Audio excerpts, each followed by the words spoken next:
What is up, everybody? DanDanTheFireman here. Today, we're going to be going over this motorcycle crash that you guys actually voted for last week. We're doing it now, but we're going to be going over what happened here. This is going to be a low side accident after a roundabout, and I'm going to explain why the tires lost traction. So if you're a new rider, you definitely should be watching these things so we can know what we should be doing when we ride, not do these things. All right, so let's go ahead and jump right in.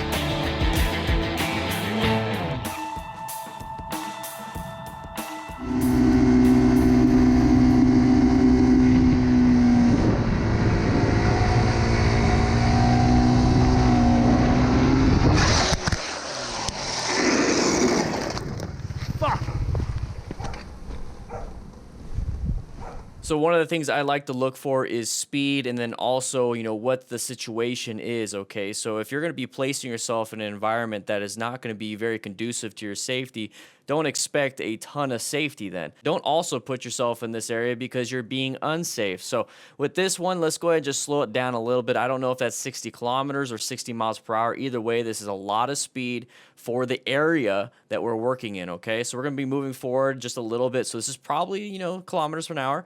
But we have this right here. So we have an intersection coming up, okay? A roundabout is an intersection. So if you're new to this channel, what I use is the color code chart. White stage is completely zoned out. Yellow is your zoned in, paying attention, having a great time. Orange stage is going to be when you recognize a hazardous situation, and intersections, curves, and then a lot of population, a lot of people on the road. It should put you into orange stage. And what happens there is that you're prepped and ready for any type of emergency maneuver. So braking, so you're already reaching for those brakes. You're finding your escape paths. You're doing all these different things. Red stage, you're going to utilize that and immediately swerve or brake, but you reduced a lot of your reaction time because you're prepped and ready. Brown stage, you kind of not paid attention. You get a little poo-poo in your pantalones.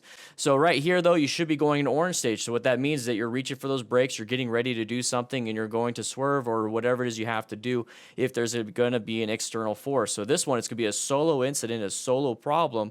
So what is it that we can do within orange stage because we see the intersection or a turn coming up? Well, we should be doing slow look, press, and roll. We should be slowing down prior to engaging the environment. We should go ahead and look where we're supposed to be going, and then we want to go ahead and press to initiate countersteering and counterbalancing, and then rolling on the throttle when we're out of the area. So in this situation, what we're doing is just accelerating through the area. We're not doing slow look, press, and roll. We're not going into orange stage. We're literally just accelerating through it because it's a lot of fun. We're on motorcycles, and these things are nimble, right? Well, they're pretty nimble, but the thing is we only have two tires, so if we lose traction on one of those tires, we're kind of screwed.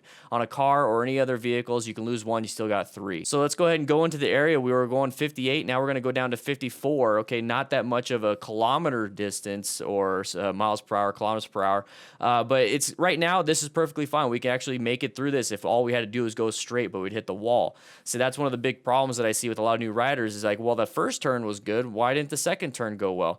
Well, if you ever practice your straight line weave out in a parking lot, slow speed stuff, if you realize that if you mess up the first one or two cones, the rest of the cones, you're playing catch up. You wish you could go slower. You wish you had better balance.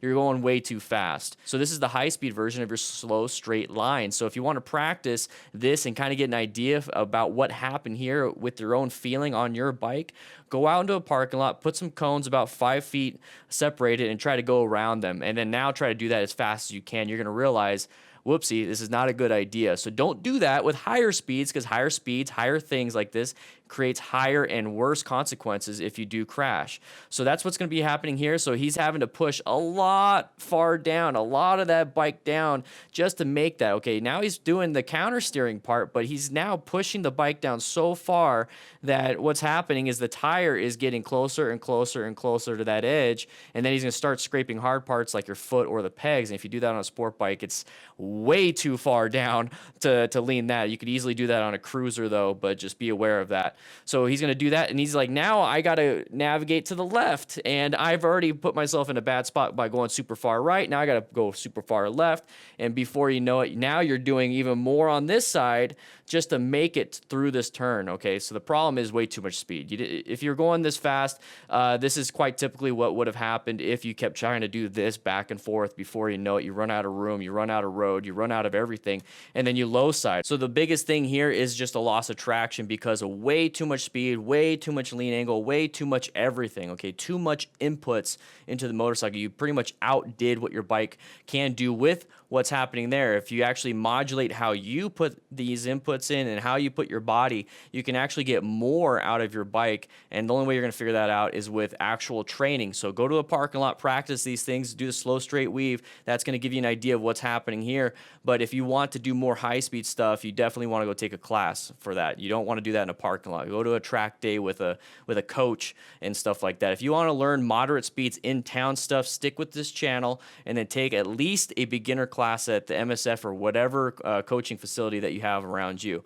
But what's happening here is just going to be a low side. He's going to lose traction. He's going to keep slipping and sliding. You notice how his hands were sliding the whole time. This is why you wear full gear. So the reason that he's able to stand up and then look at his hands and be like, oh, everything's fine. These gloves are all screwed up. My bike's all screwed up, all that stuff, but I'm actually doing pretty well. It's because he was trying to be a smart rider, okay? It wasn't very situationally aware to the whole thing. You know, didn't go into orange stage, didn't use his fundamental skills like he should have, but he was at least acquiring and utilizing personal protective equipment. He doesn't need to rescue himself or anybody else right now, but he's definitely teaching and mentoring us by allowing us to use this footage for an after-action review so we can figure out what happened. So if you're a brand new rider, the main thing that you need to be focusing on with this video is being situationally aware, seeing the hazardous situations before they even show up so you can modulate your speed, you can change lane positions, you can get ready for the turns, you can get ready for any possible hazards. But the only way you're going to be able to do that is if you're paying attention.